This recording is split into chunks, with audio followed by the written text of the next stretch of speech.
બધાની માગણી હતી કે જો જીઆઈડીસી અહીંયા થઈ જાય તો પછી આ બહાર બધો માલ મૂકવો પડે એની જગ્યાએ અહીંયા જ આપણે તે વેલ્યુ એડિશન થાય. અને ત્યારે મેં એક વાત એવી કરી હતી કે એક આપણે તે ખેડૂત હોય, ખેડૂતમાંથી પછી અહીંયા આગળ પાટિયું લઈને વેપારી બને, કાચાનું કામ કરે, વળી પછી ધીમેથી લાગે તો પાકાનું કામ કરીને વેપારી કરીને કંપનીઓને મિલોને માલ આપતા થાય. તો પહેલું, બીજું, ત્રીજું સ્ટેજ છે. પરંતુ પોતાની મિલ બને, પોતાની ફેક્ટરી બને એ માટેનું ચોથું સ્ટેજ છે. અને ચોથું સ્ટેજમાં વેપારી મિત્રોએ જ આ જ રીતે તમે આગળ આવી શકો. એટલે આમાંથી કેટલાક લોકોએ શરૂઆત કરવી જોઈએ. અને હવે જીઆઈડીસી ઘર આંગણે તૈયાર થઈ રહી છે અને આવતીકાલે જ રાજ્યના મુખ્યમંત્રીશ્રીના હસ્તે એનું કામ આપણે હાથ ઉપર લઈ રહ્યા છીએ. ઇન્ફ્રાસ્ટ્રક્ચર પણ થઈ જશે અને ગણતરીના સમયની અંદર એની અંદર પ્લોટની ફાળવણી કરી અને લોન, બાકી સરકારની યોજનાઓ, એની યોજના કરી અને અહીંયા જ ઉદ્યોગ ધંધા ધબકતા થાય. તો આપણે ઊંઝા જવું પડે કે બહાર જે ઓઇલની મિલો હોય તો બહાર હશે, જીરાનું હશે તો સોર્ટેડનું ત્યાં હશે. તો અહીંયા જ આપણે થાય. અને કોઈ તમે જે વેપારીઓ સાથે જોડાયેલા હોય, જે મિલો સાથે જોડાયેલા હોય, એમને પણ વાત તમે કરી શકશો. ભલે ને 4-5 જણા અહીંથી ભેગા થાવ, 1-8 જણા ત્યાંથી આવે, એમ કરીને એક મિલ અહીંયા પણ મિલો થાય, અહીંયા એની ફેક્ટરીઓ થાય. આ કામની શરૂઆત આપણે કરવી પડે અને એના શ્રી ગણેશ આવતીકાલથી આપણે ત્યાં થવાના છે. એટલે આ પણ એક ખૂબ સારું કામ છે. ઘણી વખત કરવું હોય કામ, પરંતુ શરૂઆત ક્યારે કરવી ખબર નથી પડતી. તો એક એવો તબક્કો આવે કે ત્યારે શરૂઆત કરવાની સમય આવે, તો એ વખતે તમે પણ આ દિશામાં આગળ વધો.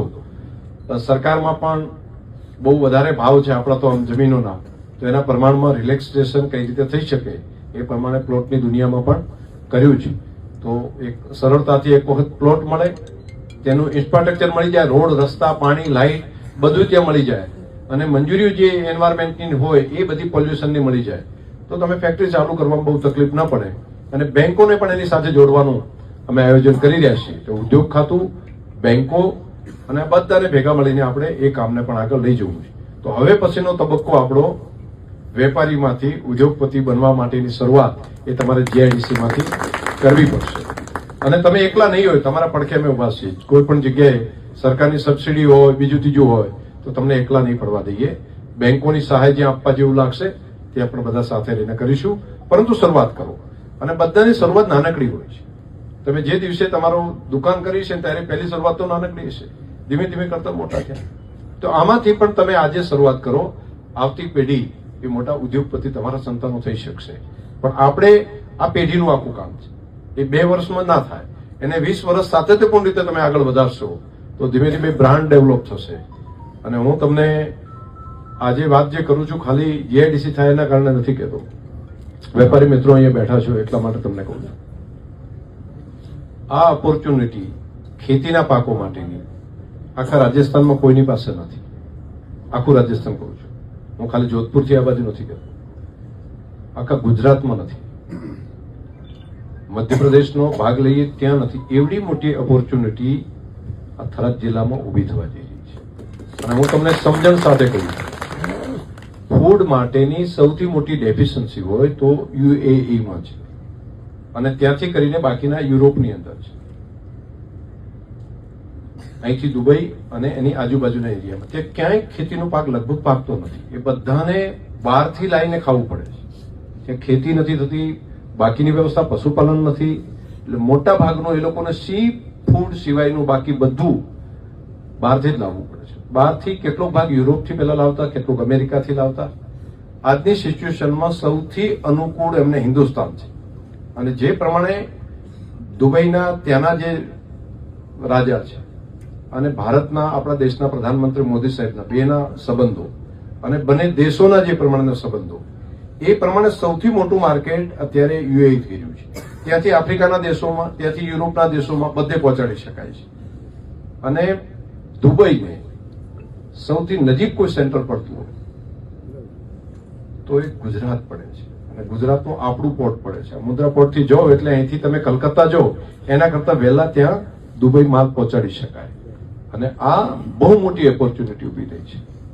અને બીજું, એને પહોંચાડવા માટે, ફ્રેશ પ્રોડક્ટને પહોંચાડવા માટે એક કાર્ગોની વ્યવસ્થા જોઈએ.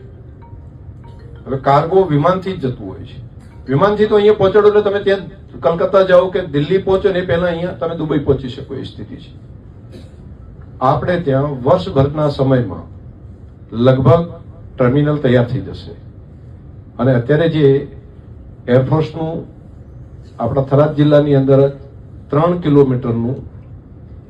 કિલોમીટરની 3 સ્ટ્રીપ મોટી જે અમદાવાદમાં નથી ને એવડી તૈયાર થઈ ગઈ છે. અને આ કામ છેલ્લા 1.5-2 વર્ષથી એ રીતે ધમધોકાર રીતે ચાલી રહ્યું છે. ગણતરીના સમયમાં ટર્મિનલ માટેની 100-200 વીઘા જમીનનું અત્યારે જાહેરનામું પડી જશે. એને એક્વિઝિશન કરી અને ટર્મિનલ થાય એટલે અહીંથી આ થરાદ જિલ્લાના નાણીમાંથી લાખણી તાલુકાની અંદર છે ત્યાં 7,000 વીઘા જમીનની અંદર એરપોર્ટ બની રહ્યું છે, જે અમદાવાદ કરતા લગભગ ડબલ કરતો નથી. આજે ગુજરાતની અંદર હજુ સુધી કોઈ નથી એવડું મોટું એરપોર્ટ અહીંયા થઈ રહ્યું છે. એ માત્ર ડિફેન્સ માટેનું હતું. હમણાં દિલ્હીમાં જેને વાત થઈ છે અને લગભગ 1-2 મહિનામાં એના માટેની મંજૂરી આપણને કોમર્શિયલી મળી જશે. આ બહુ મોટી અને એ વિમાન ત્યાં ઉતરતું થાય એટલે તમે જરા વિચારો એમ અહીંથી માલ લઈને તમારે કોઈ પણ શાકભાજી લઈ જવી હોય, કોઈ તમારે અહીંથી તૈયાર કરેલું વેલ્યુ એડિશન કોઈ માલ તૈયાર કર્યો છે એ અહીંથી અમદાવાદ લઈ જાઓ, ત્યાંથી કાર્ગો લઈને તમે દુબઈમાં પહોંચાડો. એની જગ્યાએ અહીંથી સીધું એટલે એર કનેક્ટિવિટી તમારો ખર્ચ ઘટી જશે. એટલે સૌથી વધારે વાયબિલિટી આપણને આપશે. બીજા જે કાર્ટિંગ ખર્ચ છે એ સૌથી વધારે ખર્ચ છે અત્યારે. એટલે જેટલો લોજિસ્ટિક ખર્ચ તમે ઘટાડો એટલો જ ફાયદો થાય. એ સ્કોપ આપણને આપણી ધરતી ઉપર ગણતરીના સમયમાં તૈયાર થઈ ગયા છે.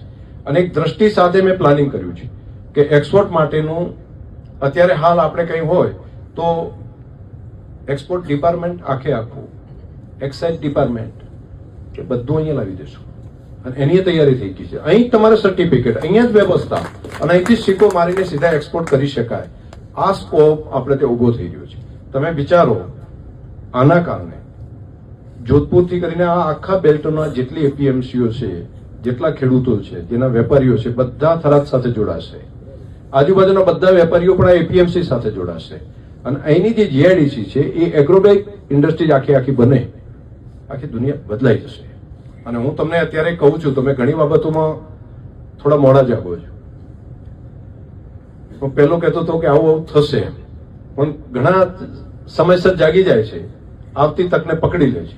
કેટલાક તક આવીને નીકળી જાય ને પછી જાગે છે. હું તમને કહું છું કે આ તક આવી રહી છે.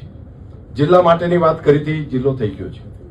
તમને વાત કરીએ કે આવું પાલનપુર કે મહેસાણા કે હોય ને એવું સેન્ટર આપણું બનશે. આમ વાત કરતો તો ત્યારે ઘણા મજાક કરતા હતા કે શું વાત કરે, ચૂંટણી ટાઈમે એમ બોલતો ને ત્યારે બધા આપણું પાલનપુરની જેમ, આપણા મહેસાણાની જેમ આપણું શહેર બનશે. આજે તમને દેખાતું હશે કે એના કરતા સારું બનવાની શરૂઆત થઈ ગઈ છે. આ જીઆઈડીસી ની વાત હું કરું છું, આજે એરપોર્ટની વાત કરું છું. એના માટેની એવડી મોટી ઓપોર્ચ્યુનિટી આખી ઉભી થવાની છે અહીંયા કે તમે એક પગ એપીએમસીમાં રાખો વેપારી તરીકે અને બીજો પગ તમારો ઇન્ડસ્ટ્રીઝમાં કરી નાખો. આ 2 કરો. અને નજીકના દિવસમાં યુરોપ સાથેના આપણા કરારો ભારત સરકારના થવા જઈ રહ્યા છે. અને યુરોપનું માર્કેટ પણ અહીંથી તમે બાય દુબઈ જ ગોઠવાશે. આવતી 27મી તારીખે કદાચ દુનિયાના ઇતિહાસમાં ટોટલ જે ડીલો થાય છે એની ડીલ ઓફ મધર એ કદાચ આ 27મી તારીખે શક્ય મને દેખાઈ રહી છે.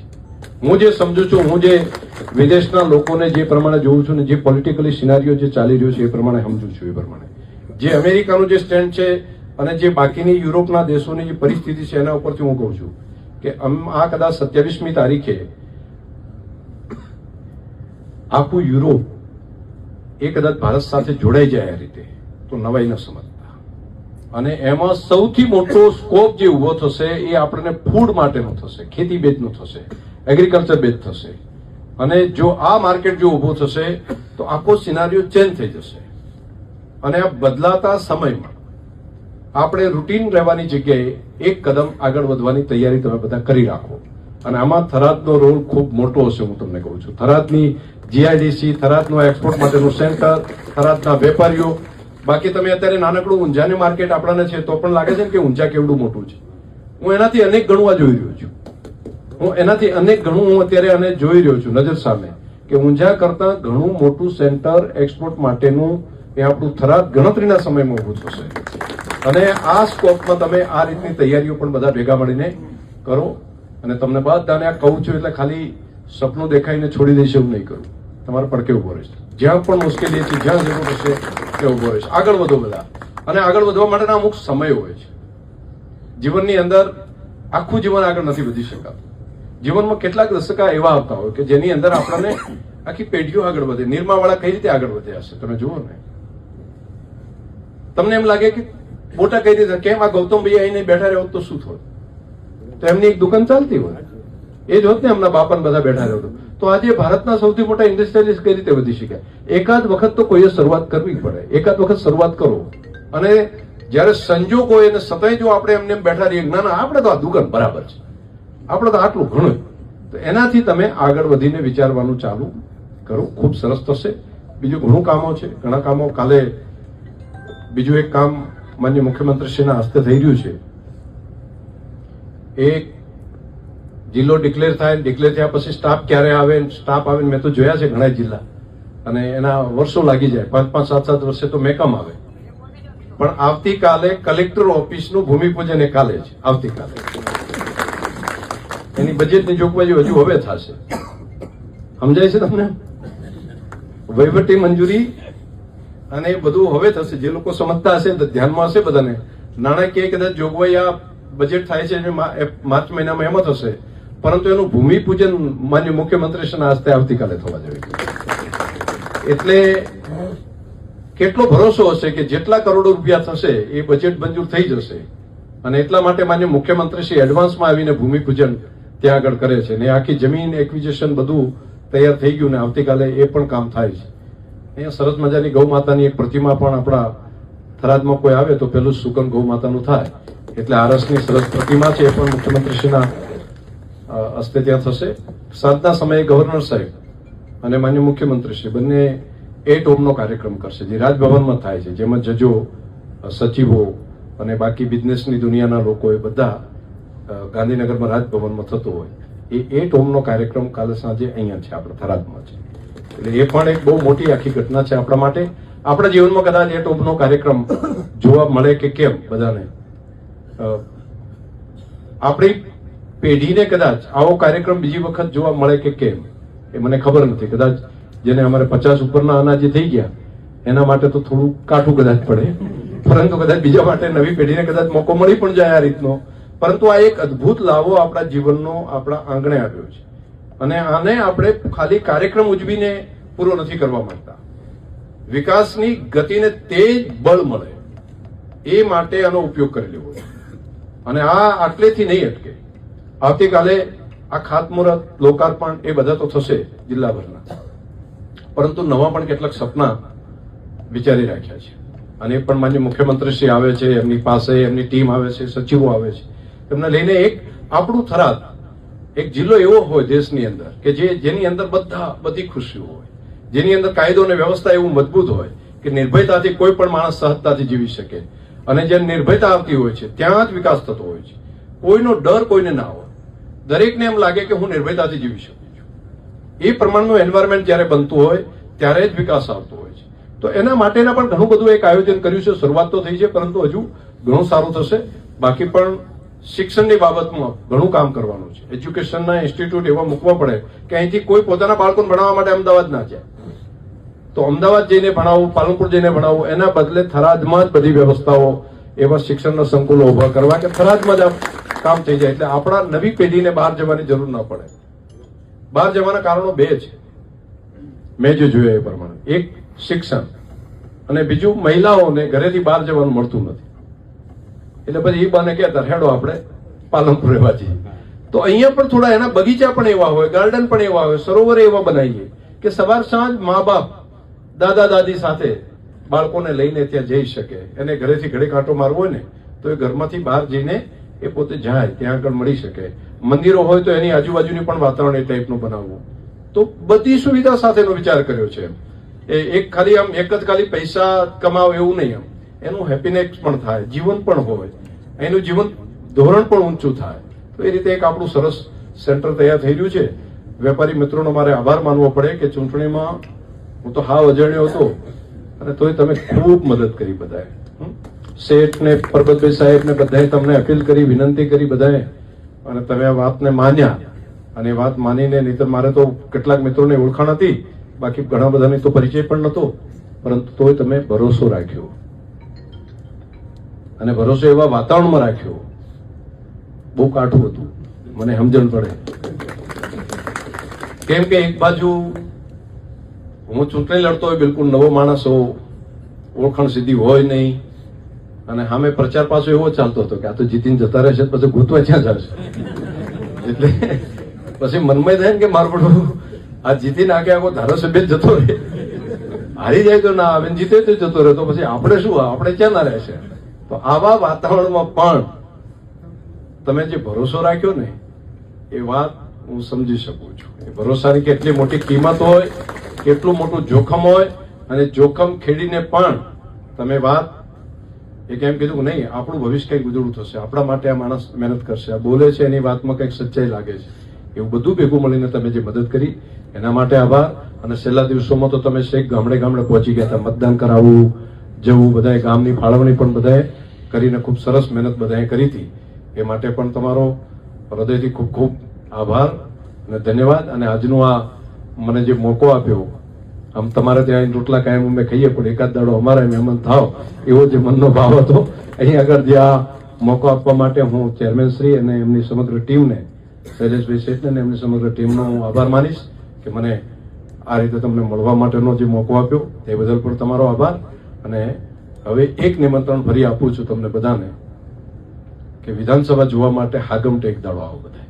આ સત્ર દરમિયાન વિધાનસભાનું સત્ર ચાલુ થાય છે, અને બધા વેપારી મિત્રો આવે ને મહેતા મિત્રો આવે બધા, હો બધા તમામ પૂરી ટીમ સાથે એક દિવસ ગોઠવણ કરો. રજા જરૂર પડે તો શેઠને વિનંતી કરશું, સેક્રેટરી શ્રી, કે એવું કંઈક દિવસ ચાલુ રાખીએ, ચાલુ દિવસમાં રવિવારે પછી ચાલુ રાખજો, એવું થઈ કે ને કદાચ એવું કરીને બધા મિત્રો એક વખત વિધાનસભા જોવા આવો. કેમ કે વિધાનસભા હવે તમારી છે, તમે ત્યાં બેઠા છો, તો તમે એક વખત બધા એક વખત એનો કાયદા કઈ રીતે બને છે, કઈ રીતે સરળતાથી ચાલે છે, એ બધું જોઈએ. કઈ ને તો જેમ અહીંયા ધ્વજવંદનનો કાર્યક્રમ ઐતિહાસિક છે,